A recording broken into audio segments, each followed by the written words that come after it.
Hey guys, hope you are doing well. After the today Fed meeting, the crypto market passed. So let's talk about what's next.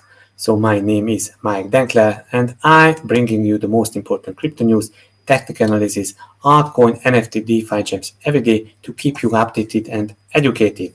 I should state that nothing in this video can be considered as a financial or investment advice.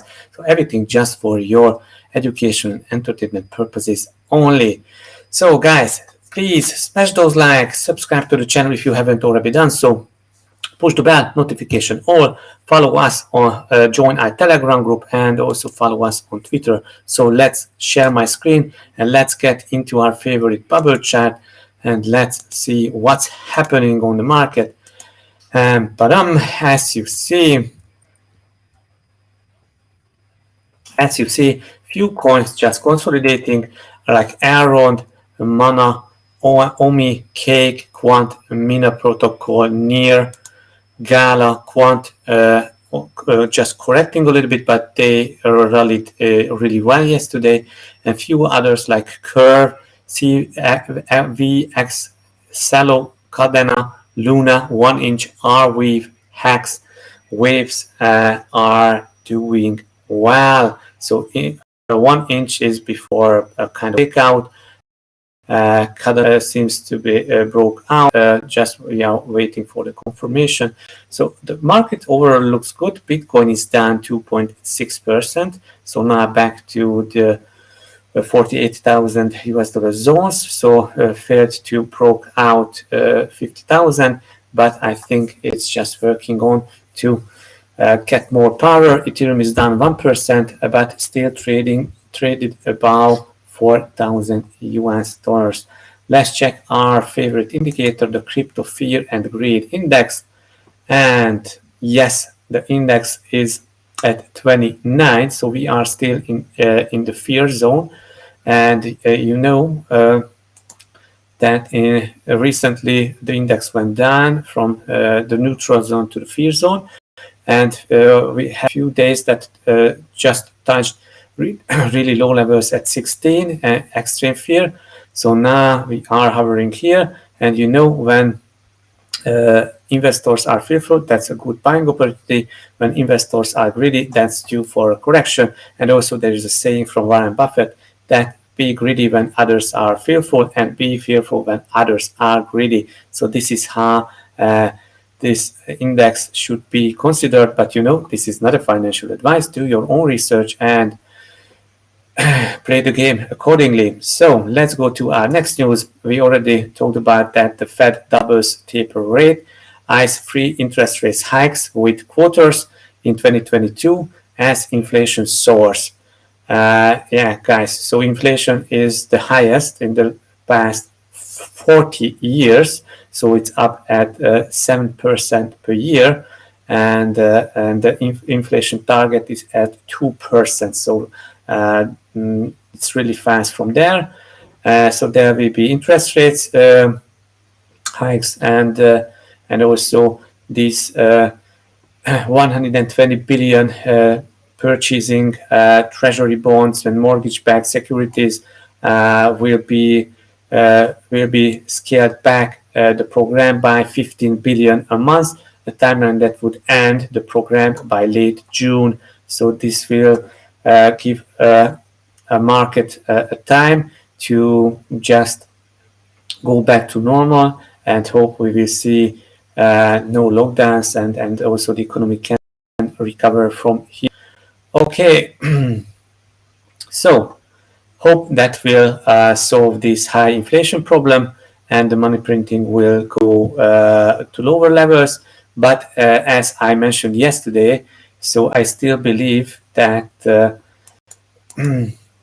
as Bitcoin and crypto is a technological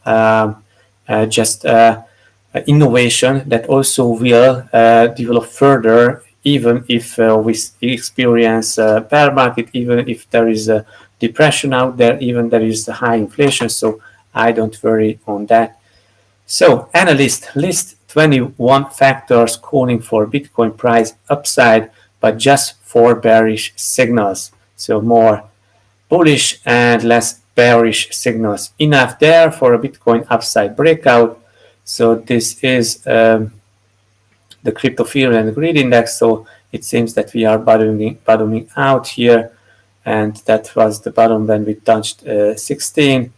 Also the weekly moving averages. So now we are below also the 100-day moving averages, and that was a bear signals. So this is a kind of bearish that we need to break this moving averages. Stochastic RSI lines up a rare bottoming structure.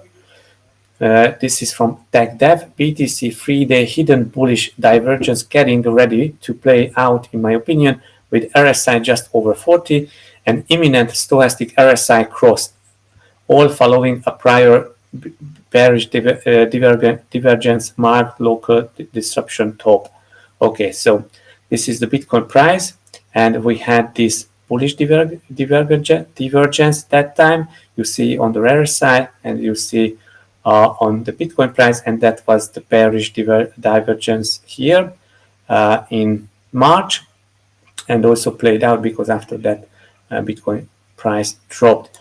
Make it bigger to then we are able to see the stochastic RSI because it's quite important indicator as well. So stochastic RSI is at the bottom, so, and also almost the same formation with a bullish divergence. So let's go for Jeff Ross. Jeff Ross, what I'm watching, check out the last four stochastic RSI, 14 bottoms since late 2019 on the weekly Bitcoin chart. We are at the near 5. Shoot your shoot. Okay, so this is 1, 2, 3, 4, 5, where the stochastic RSI was bottoming out. And as you see, after each bottoming out, Bitcoin price just rallied. Okay, so this is where is the 21 bullish size, 21 items.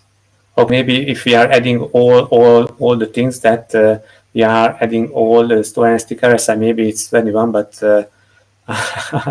I don't see it that it's 21, but okay. So let's go to our next news. Bitcoin looking scary, according to veteran trader Tom Weiss. Here's his worst case scenario for BTC. So guys, few weeks ago, Tom Weiss was bullish, and actually Tom Weiss is usually bearish, but a few weeks he was bullish, and he called Bitcoin to reach 100,000, amongst others many, like Plan B and others, but I don't blame any of them. So a veteran trader says that the 50-week moving average and close below it, that would not a good sign. If the 50-week it went all the way down to touch the 200-week moving average, which is currently roughly at 20,000. If he breaks this moving average, I would need to bring the 200-week moving average in. So if we would break down the 50-week moving average, and well, that's not good, is it? That takes us down to 20,000 mark. Now, in a way, that's bad, but in a way, that's actually really good. In a way, if we do make it here on board, it's there going to be massacre. Mostly in the shitcoin space, there will be a massacre. There will be huge panics, but also look at how the 200-week perfectly bounced the price of Bitcoin to eventually new all-time highs. So resetting this market to the 200-week moving average would be, I'm not going to say good, but it's going to be bad either. I don't believe this is a likely scenario. I still believe we are going to bounce somewhere near 40,000 without breaking to pure swing low. So this is a good just giving some bearish predictions, because then we can cool down a little bit. And the next piece of news is, here is why the current Bitcoin correction is different from BTC's collapse in May. On-chain analyst Will Clementi. Okay, so The analyst says this contrasts from May's bear market, which saw the opposite when previously strong hands become weak hands. So this guys, the gray is the Bitcoin price, the blue is the illiquid supply shock ratio, and that was a bearish divergence because Bitcoin price went down and the supply ratio went down, and then a free fall diving deep followed, and then bottoming out, and the bullish divergence showed up when the illiquid supply ratio started to increase, and now the illiquid supply ratio is increasing, the Bitcoin price is decreasing, so we see a kind of bearish what was that? So now we see, we see a kind of bullish divergence because this is going up and the indicator is going down. Bitcoin is below the short-term hodler cost basis, which currently sits at 53,000. Until this is reclaimed, not bullish, not saying I'm giga bear, just cautious until the market shows me otherwise. Okay, hope the market will show you 53 and then we can go otherwise. Why hedge funds are warming up to crypto? Because managers place to add crypto to their portfolios in the future, according to firms surveyed by the Ernst & Young for a recent report on the global alternative fund industry. Area of focus among the investment managers in 2021 marks the latest research to show that crypto is gaining momentum among big money managers. Institutionalization of the cryptocurrency ecosystem, yes, and next year may also be a major milestone in moving the market forward. Okay, the regulatory framework is one of the major hurdles to wider scale adoption for a lot of investment managers, and you are not going to see full-scale adoption, but most asset managers are having conversation at least to determine if they want to play in this space or what they want to do, because the market is ripe with opportunities for people that want to be early movers in the certain digital assets. So guys, this is definitely huge. And also Cathie Wood, an institutional investor through ARK Invest, predicted if all institutional investors would allocate 5% of their total assets under management into Bitcoin, that would add $500,000 to the Bitcoin price. And she foresees it to reach that number at 2026. Next piece of news is how New York's shuttered power plants are leading to a boom in Bitcoin mining. Okay, so guys, New York became the most popular state in the US in Bitcoin mining. In just a few years, a swath of northern and western New York has become one of the biggest Bitcoin producers in the country. The prospectors in this digital gold rush need lots of cheap electricity to run thousands of energy-guzzling computer rigs. As a result, environmental groups say the Wild West-style scramble, coupled with a lack of restrictions on Bitcoin mining, is threatening the state's own emission reduction goals, which calls for more renewable power and rapid reductions in fossil fuel emissions. Okay, guys, yeah, hope, and then they will move then to Texas or Miami. So, Meta pilots instant crypto payments on WhatsApp. Who is Meta, guys? Who is Meta? Meta is Metaverse, and Metaverse is the new name of Facebook, because Facebook renamed itself to Meta. A select number of users will now be able to send Pax dollar stablecoins via WhatsApp. Okay, Meta is piloting instant crypto payments on WhatsApp using its Novi digital assets wallet. Starting today, a limited number of users will be able to use WhatsApp using Pax dollar stablecoins. The payment will be free and instant and won't affect the messaging application's end-to-end encryption. So guys, all these are important keywords: free, instant, and not affecting the end-to-end encryption. So this is definitely huge. I think that was a news, but it's quite important, because with this, if Facebook will launch this sending stablecoins, sending crypto through WhatsApp, I think then they will launch also sending crypto through Instagram and through Facebook. And with this, Facebook, the new Meta, can become one of the biggest, so not one of, but the biggest financial provider, the biggest bank in the world. And maybe the traditional banking sector will not like it. Write me in the comment section what do you think about that. Even if you don't like Facebook, this is a huge step towards the crypto adoption. Next piece of news is Coinbase launches DeFi yield earning service to over 70 countries, United States not included. No, ništa, not included. Why? Because US has a lot of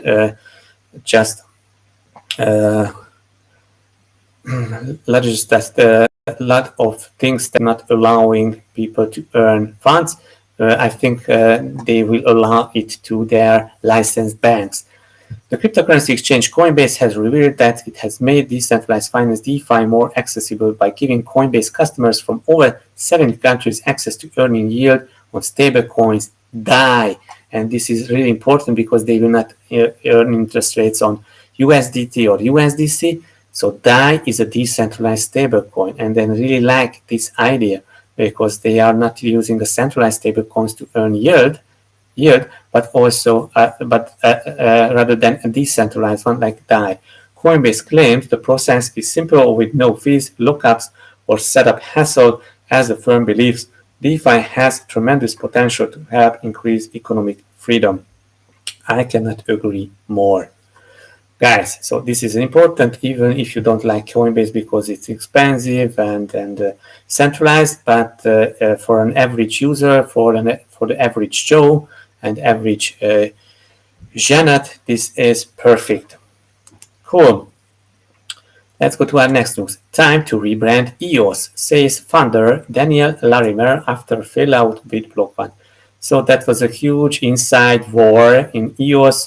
Block One, developers, token holders, miners, and a lot of others, because actually EOS raised $4 billion back in 2017, and they don't have any real working competitive layer one solution, as they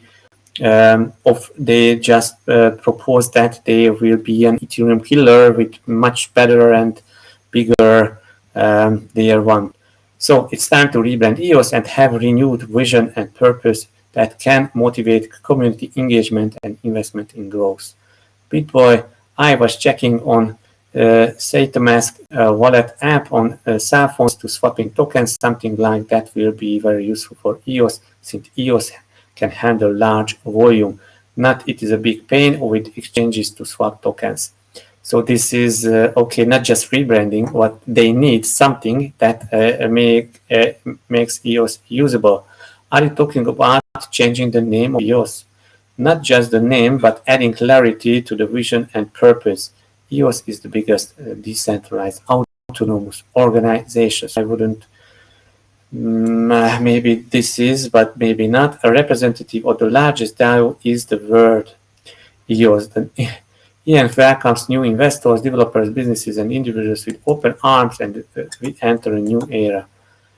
Okay, so guys, I really think that EOS is somewhere bottoming out with this inside war, and with this seeming that there is not too much developments going on. But for sure, we know the bullish exchange is testing transactions with large customers. So I think the bullish exchange launch will just give some fuel to EOS, and hope that all these developments will continue on EOS, not just the rebranding. Next piece of news is MMA fighter Kevin Lee to receive his Eagle FC contract entirely in Bitcoin. Kevin Lee, a mixed martial arts who recently joined Eagle FC, is the latest athlete to get paid in Bitcoin instead of fiat currencies. To be the first MMA fighter who has a deal worth millions of dollars in Bitcoin, the first one, there was some appeal to that for me. I forgot about that money, but then when Bitcoin blew back up, that gave me some money to live off. So it's something that I really believe, and it's honestly going to be the big future. Okay, so he is a Bitcoin holder since October 2017. So he bought the peak actually, or not the peak, before the peak. So next piece of news is Block's Cash app will allow users to gift BTC for the holidays. So Block's now former Square and Cash app, and they will allow gift if it's an easy and sending cash and you don't need to own stock or Bitcoin to gift it. So they will send Bitcoins through Cash app. So this is definitely good. And also I encouraging you to send some crypto to your family members and friends for Christmas, if you celebrate Christmas. But if you don't celebrate, no problem, just send and teach them how to manage crypto. Cardano's ADA price eyes 30% rally with a potential triple bottom setup. What the hell? Sharp ADA rebound underway. Okay, but first we have to see that Cardano blockchain is usable. SundaeSwap is launching the first decentralized exchange on Cardano, and then farms and yield farms and staking can start. So this is the chart. I make this bigger for you. So we have free bottoming out formation. So this holding for now. So that was a good buying opportunity to accumulate more ADA. And then 1.4 is the neckline that should be broken, the horizontal resistance, and that would lead a nice breakout. Accumulation area, yes, as already told you, this is the 1.2 is the accumulation area. Okay.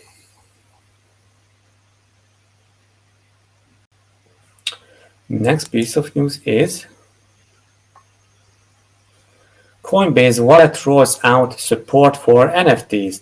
Non-fungible tokens took the crypto market by storm this year, with sales expected to reach almost $18 billion by the end of 2021.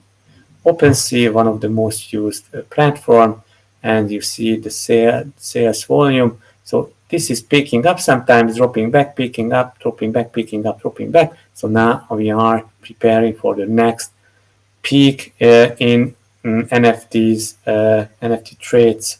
So this is definitely you should follow, because when we see these drops, then also NFT prices are soaring. Next piece of news is Mintable app to support minting NFTs on the Layer 2 Immutable X protocol.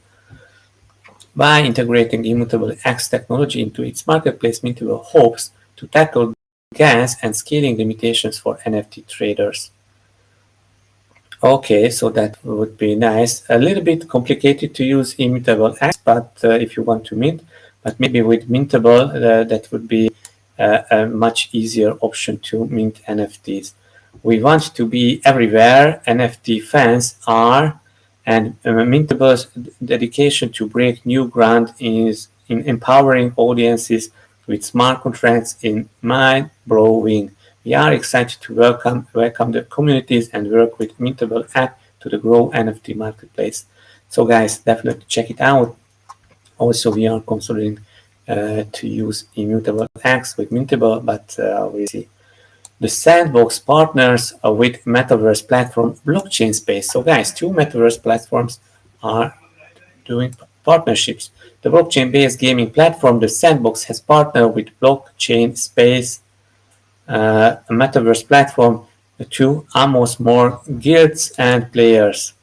The Sandbox blockchain collaboration, moreover, is a valuable showcase for blockchain space guild infrastructure and network, and how it can scale to projects on the Sandbox level.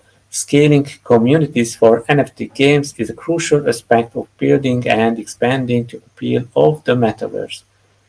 Okay, Sandbox and Battle of the Metaverse is so good to see that, like this partnership. Next piece of news is NBA star Kevin Durant goes crypto with Coinbase deal.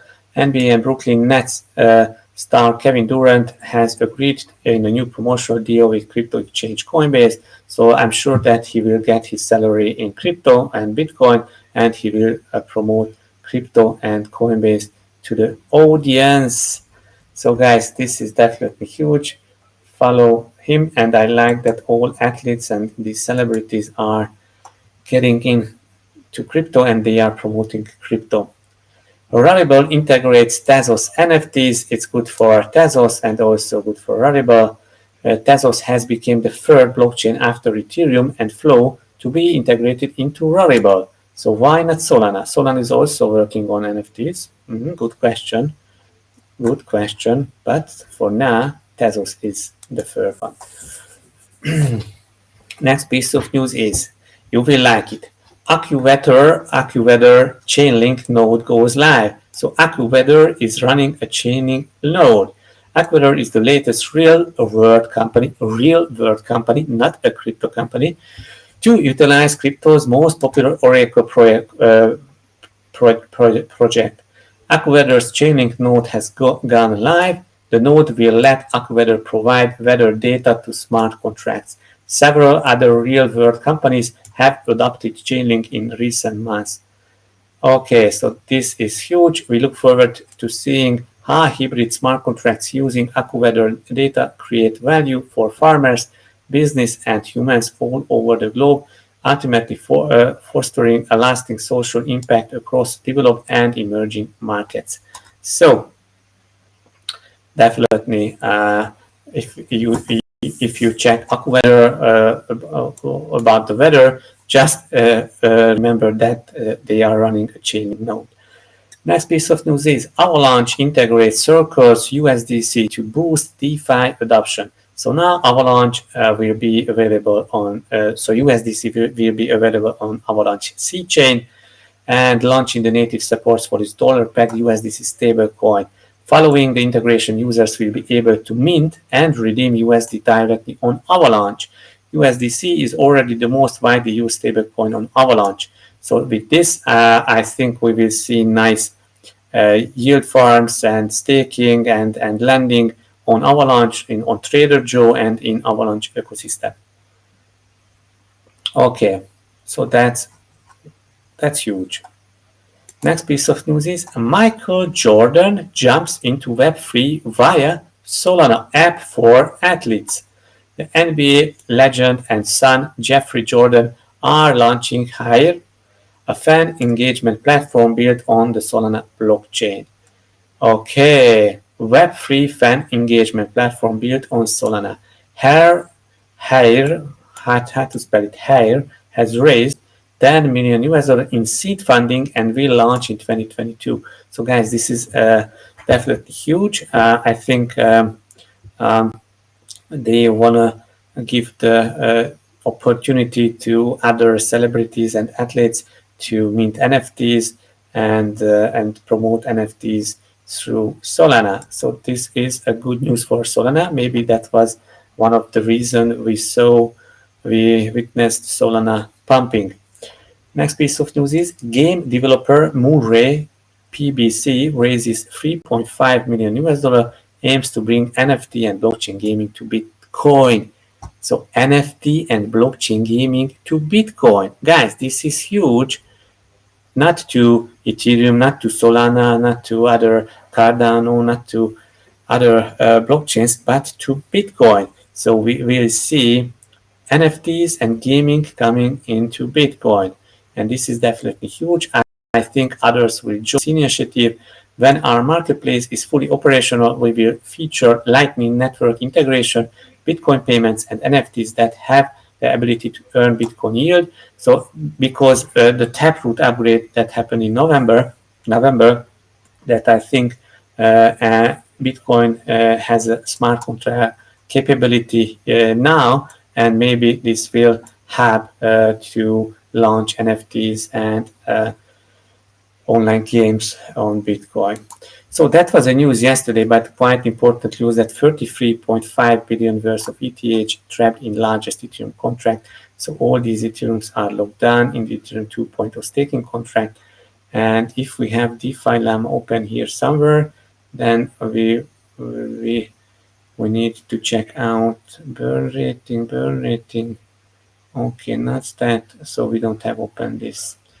Cool, but I will check it for you. So guys, please smash those likes, subscribe to the channel if you haven't already done so, and let's join our Telegram group. We have nice discussions here, posting daily videos and also other news. And also we got the new updates from the SVFT partnerships from Jeff, from our ambassador. Definitely check out this video, how to use CorionX in SVFT ecosystem, and also pray for Jeff because this huge tsunami just reached the Philippines, and Jeff is somewhere around the eye of the tsunami, so definitely of this typhoon. So definitely pray for him and for his family. Guys, let's go and check some charts. Let's see what's happening. The global crypto market is still in a bull trend. On the weekly basis, I like these charts. So this is the support zone, and we are far away from that, and also the 200-week moving average is far away. So let's go to the daily, and let's go. Yeah, so on the daily basis, the crypto market bounced on the 200-day moving average. Let's go and check what Bitcoin is doing. Bitcoin is side waving, and Bitcoin is chopping a little bit, so going up, coming down, going up, coming down. So I think this is a bottoming formation what we see here, and then it will continue. So I don't expect Bitcoin to break up tomorrow to 53,000, which are our next next resistance zone. So I think that it will hovering here, side waving, and freaking out most of the people, and just flashing out shorts and longs, liquidating shorts and longs, and then just shooting up from here. But this is not a financial advice. Do your own research, do your analysis. But this is a huge bullish wedge. It's not a bull flag anymore, but a bullish wedge. Bitcoin dominance is coming down, so it's good to see it, and we can see nice altcoin pumps. And what else do we have now? RWave, it's trying to breaking up, so good to see RWave is breaking up after this huge consolidation. And yeah, so this trend line has broken, but now we should see this horizontal line. So this was the support for RWave. I would watch out for these levels, and also to put stop loss below these levels, but RWave bounced perfectly on the support line, so bounced here. Cool. What else do we have here? Bitcoin shorts, yeah, still going down a little bit, so that's a good news for now. And let's check. Yeah, DOT is still consolidating. Yeah, Ethereum. So Ethereum is traded in this. Maybe this is just a. This is a kind of downward trending channel. It can be a bull flag, but not a bull flag actually. So, but Ethereum broke this upward trending trend line, and now is a downtrend. But these lower trend lines should hold around 3,600, and we will see even breaking downside or the upside. On the heat map, we have a tremendous amounts of buy orders on the lower levels, so maybe that will be a last shakeout or kind of shakeout on Ethereum. But overall, I'm bullish on Ethereum, and now still traded about $4,000. On the Ethereum Bitcoin chart, we see that was a breakout of this resistance, came back, retested, and now it's up on Ethereum. If it can break down and just starting to move up against Bitcoin, that would be really good for other altcoins as well. Luna, actually Luna bounced on our trend line, and you see this formation that was a fake out, but this is a nice bounce, and then the next price target should be the new all-time high. So we'll see if Luna can get there. Matic is traded somewhere in the middle. I expected Matic to come down to 1.7 and bouncing here or breaking down, but bounced before reaching the 1.7, and now I think it will face some resistance at $2.2 levels. Solana is doing well, maybe because the news. It can be a kind of breakout, but not sure yet. But the bottom at 140.50 was a good long-term buying opportunity. Other coins are done, almost done. Yes. Sand is just side waving after breaking this trend line, so it's not a clear breakout, maybe just it failed. Cardano is doing great, so hope we will get some strength here, and also now Cardano is doing a kind of retest of this breakout, and so hope that it will bounce here and going up from here. Cardano, I'm really bullish on Cardano in the long term. Gala is coming down, so we just opened a long position here, but it's still intact because we have the stop loss below these levels. But now we are almost at the opening price, so not too much profit on that. So guys, this is about the technical analysis. And also come and join our farms on CorionX. Binance version you can farm here at Corion.io. Let's go and provide liquidity on CorionX BNB and CorionX BUSD on Uniswap, and look up your liquidity pool tokens and earn up to 230%. If you have ERC20 version of CorionX, let's go to Uniswap, look up some liquidity CorionX Ethereum pairs, and look then look up your LP tokens for nice juicy 330% APRs. So that's it for today. Hope you enjoyed, hope you learned something. Please smash those likes, subscribe to the channel if you haven't already done so. Share this video with your friends. Write in the comment section what is your price prediction for Bitcoin at the end of the year. Guys, thank you for watching, thank you for listening. Bye bye.